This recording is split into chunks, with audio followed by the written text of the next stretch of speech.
ఒక మతాన్ని అని చెప్పేసి దీన్ని అందరికీ అందకుండా చేస్తున్నాం, కానీ ఇది ఒక సైన్స్.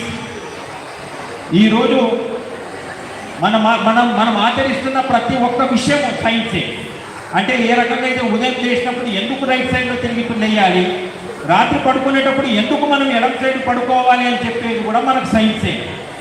మన ఇళ్ళ ముందర చల్లుకునే కళాపు కాటి నుంచి, ముగ్గులు వేసే కాటి నుంచి, బియ్య పిండితో ఎందుకు ముగ్గులు వేస్తామనే కాటి నుంచి మొత్తం అంతా కూడా మనం ప్రకృతిని ఆనందిస్తూ, ప్రకృతిని మొక్కుతూ, ప్రకృతిని ఆరాధిస్తూ బతుకుతున్నామే తప్ప ఈ విషయాన్ని మన సనాతన ధర్మంలోనే ఉంది తప్ప ఈ సనాతన ధర్మంలో ఉన్న ఈ విషయాన్ని మన ప్రజలందరూ కూడా గమనించే విధంగా, మనం నేర్చుకునే విధంగా ఈరోజు కళలు ఉన్నాయే తప్ప మరొక విషయంగా కాదు అని చెప్పేసి ఎంటర్టైన్మెంట్కే కాదు, entertainment with knowledge, moment with knowledge.